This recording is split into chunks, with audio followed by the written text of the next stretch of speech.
நேர்மையாளர்களே ஆண்டவரில் களி கூறுங்கள், களி கூறுங்கள். நேர்மையாளர்களே ஆண்டவரில் களி கூறுங்கள், களி கூறுங்கள்.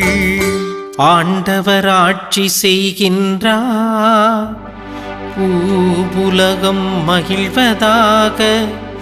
திரளான தீவு நாடுகள் களி கூர்வனவாக.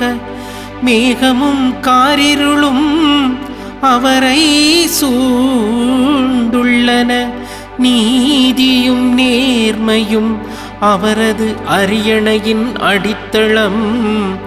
நெருப்பு அவர் முன் செல்கின்றது, சுற்றிலும் உள்ள அவர்தம் எதிரிகளை சுட்டெரிக்கின்றது.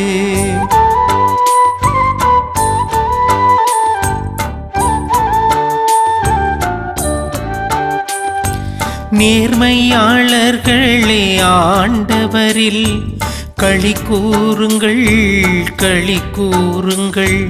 நேர்மையாளர்களே ஆண்டவரில் களி கூறுங்கள், களி கூறுங்கள். இயேசு கிறிஸ்துவின் இதய உறவில் வாழும் அன்பு உள்ளங்களே, தினம் ஒரு திருப்பாடல் என்னும் இந்நிகழ்வின் வாயிலாக எங்களது சிறிய சிந்தனையையும் உங்களது சிறிய நேரத்தையும் ஒன்றாக செலவிடுவதில் மனம் மகிழ்கின்றது. தினம் ஒரு திருப்பாடல் என்னும் இந்நிகழ்வில் இன்று நாம் பார்க்கவிருக்கும் திருப்பாடல் எண் 97. இத்திருப்பாக்கள் பல திருப்பாக்களுடன் தொடர்புடையது. அதாவது 97ஆம் திருப்பாடல், இன்றைய திருப்பாடல் 96, 98, 99 ஆகிய திருப்பாடல்களுடன் தொடர்புடையதாக இருக்கின்றது. இந்த கோர்வை வரிசையில் வருகின்ற இந்த அனைத்து திருப்பாக்களுமே நமக்கு கூறுகின்ற ஒரு பிரதான கருத்து, இறைவன் உலகின் அரசர், இறைவன் உலகின் தலைவர், இறைவன் உலகின் வாக்கு என்ப இந்த 3 கருத்துக்களை எடுத்துரைக்கின்றது. ஆக இந்த 3 கோணங்களிலும் இறைவன் இந்த உலகை காக்கின்றார் என்று எடுத்து கூறுகின்றது. தலைவர் என்பவர் ஒரு குழுவை வழிநடத்தி செல்பவராக இருக்கும் பட்சத்தில் இறைவன் இந்த உலகை வழிநடத்தி செல்கின்றார். ஆக அவர் இந்த உலகின் அரசராக, இந்த உலகின் தலைவராக, வழி நடத்துபவராக நமக்கு முன்பு நின்று நமக்கு வழிகளை செம்மையாக்குகின்றார், நமக்கு வழிகளை ஏற்படுத்துகின்றார் என்பதை மிக தெளிவாக எடுத்து கூறுகின்ற திருப்பாக்களாக அமைகின்றது. அதிலும் இன்றைய திருப்பா இறைவன் உலகின் தலைவர் என்று எடுத்துரைக்கின்றது. ஆக இறைவன் நமக்கு வழிகாட்டுகின்றார். எவ்வாறு எனில், இன்றைய 2ஆம் வாசகம் அவரின் அரியணையை பற்றி எடுத்து கூறுகிறது. அதாவது அவரின் அரியணையின் அடித்தளம் என்பது நீதியும் நேர்மையுமாக இருக்கும் பட்சத்தில் இந்த திருப்பாடல் வரலாறு, இவர்களின் வரலாறு, அதாவது இஸ்ரேல் மக்களின் வரலாறாக அமைந்ததாக இருக்கின்றது. அவர்கள் அடிமை தலையில் இருந்திருந்த பொழுது, அடிமை நிலையில் இருந்த பொழுது நீதியும் நேர்மையுமான இறைவன் அவர்களை வழிநடத்தி தன்னுடைய உலகிற்கு, அதாவது இறைவன் காட்டும் வழியில் நடக்கச் செய்து அவர்களுக்கு ஒரு உலகையும் ஒரு வாழ்வையும் ஏற்படுத்தி தந்திருக்கின்றார். அதுதான் ஒரு அரசருக்குரிய நிலை, அதுதான் ஒரு அரசருக்குரிய ராஜ்யம் என்பதை எடுத்து காட்டுகின்றது. ஆக இந்த தலைவரின் மூலமும் இந்த அரசரின் மூலமும் வாழ்வை பெற்றுக்கொண்ட மக்கள் அவரது நீதியையும் நேர்மையும் பாராட்டி பாடுகின்ற பாடலாக இது அமைகின்றது. இத்திருப்பாடல் பல நிலைகளின் வார்த்தைகளை எடுத்துரைக்கின்றது. அதாவது பல நிலைகளில், மன நிலைகளில், இன்னும் குறிப்பாக சொல்ல வேண்டும் என்றால் பல குழப்பங்களில் வாழுகின்ற அந்த நிலையில் வாழ்ந்த மக்களின் வார்த்தைகளை, மக்களின் மனநிலைகளை எடுத்து கூறி இறைவனை பாடும் பொழுது அவர் வழிகாட்டுவார், வழிகாட்டுகின்றார், இனி வரும் காலத்திலும் வழிகாட்டுவார் என்னும் நம்பிக்கையும் உறுதிப்பாட்டையும் அளிக்கின்றது. இன்றைய திருப்பாடலின் 9ஆம் வசனத்தில், என்னில் ஆண்டவரே உலகனைத்தையும் ஆளும் உன்னதர் நீர், தெய்வங்களுக்கு அனைத்திற்கும் மேலானவர், தீமை வெறுப்போரின் மீது ஆண்டவர் அன்பு கூறுகின்றார்.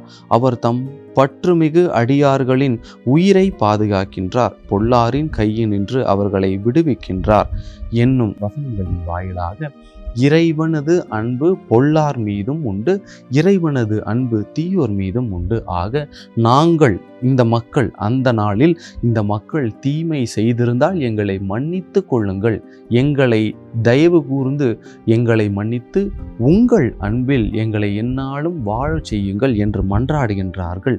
அதற்கு இறைவன் பதிலளிக்கின்றார், நீங்கள் தவறு செய்தாலும் நீங்கள் பாவம் செய்தாலும் நீங்கள் என் பிள்ளைகள், ஆக நான் உங்களை பாதுகாப்பேன் என்னும் வார்த்தைகளை வாழ்வாக மாற்றுகின்றார் இறைவன். இவ்வாறு மக்கள் தங்கள் தவறுகளையும் குற்றங்களையும் நினைத்து மனம் மாறுகின்ற போது, நேர்மையாளர்களாக வாழ நினைத்து முயற்சிகள் எடுத்து அதில் வெற்றி பெறுகின்ற பொழுது, அதில் நேரிய வாழ்வு வாழ துடிக்கின்ற பொழுது அடுத்த 2 வசனங்கள் அவர்களுக்கென மாறுகின்றதை பார்க்கின்றோம். நேர்மையாளர்களுக்கென ஒளியும் நேரிய உள்ளத்திற்கென மகிழ்ச்சியும் விதைக்கப்பட்டுள்ளன. நேர்மையாளர்களை ஆண்டவரில் களி கூறுங்கள், அவரது தூய்மையை நினைத்து அவரை புகழுங்கள் என்று நாம் பார்க்கின்றோம். ஆக கடவுள் அனைவரது வாழ்வையும் மாற்றுகின்றார், அனைவரது வாழ்வு நிலைகளையும் மாற்றுகின்றார், அனைவரது மனதில் எழும் குழப்பங்களையும் தீர்க்கின்றார். இதை அனைத்தையும் தீர்த்து அவர்களுக்கு வாழ்வு வழிகளை காட்டுகின்றார். இதை தான் நான் முன்பே கூறினேன், இறைவன் வழி காட்டுபவராக இருக்கின்றார். நம் வாழ்விலும் இதே திருப்பாடலில் வருகின்ற நிலைதான் சில நேரங்களில் அல்ல பல நேரங்களில் எழுகின்றன. நம் மனமும் சில நேரத்தில் குழம்பி இருக்கும், நமது எண்ணங்களும் சில நேரத்தில் தோய்ந்து இருக்கும், நமது வாழ்வின் வழிகளும் சில நேரங்களில் அடைந்து அல்லது தகர்க்கப்பட்டு இருக்கும். ஆனால் நம் வாழ்வின் அரசர், மனிதர்களின் அரசர், உலகின் அரசர் இறைவன் நமக்கு வழிகாட்டுகின்ற போது இந்த அனைத்து பிணைப்புகளும் நம்மை விட்டு நீங்கிவிடும். நமது மனம் தெளிவு பெறும், நமது வாழ்வு முழுமை பெறும், நமது வழி தெளிவுறும். ஆக இறைவன் நமக்கும் உங்களுக்கும் எனக்கும் நமக்கும் வழிகாட்டுபவராக இருக்கின்றார் என்பதை உணர்ந்து கொள்ள நாம் தினமும் ஜபத்தின் மூலமாக, ஜபமாலையின் மூலமாக, திருப்பலியின் மூலமாக இறைவனோடு இணைவோம். ஜபம். வழிகாட்டும் நாயகனே எம் இறைவா, நாங்கள் தினந்தோறும் ஏறெடுக்கின்ற எங்கள் வாழ்க்கை தீர்மானங்களையும் எங்கள் வாழ்க்கை முடிவுகளையும் நீர்தாமே ஆசீர்வதித்திட வேண்டுகின்றோம். உமது ஆசீரால் நீர் கூறும் வார்த்தையால் உமது வல்லமையால் எங்கள் வாழ்வின் வழிகள் பிறந்து நாங்கள் இன்னும் நினைத்த காரியங்களை திறன்பட செய்து முடிக்கவும் உமது அருளால் நாங்கள் மென்மேலும் வளரவும் எங்களுடன் இருந்து வழி நடத்த உம்மை மன்றாடுகின்றோம். ஆமென்.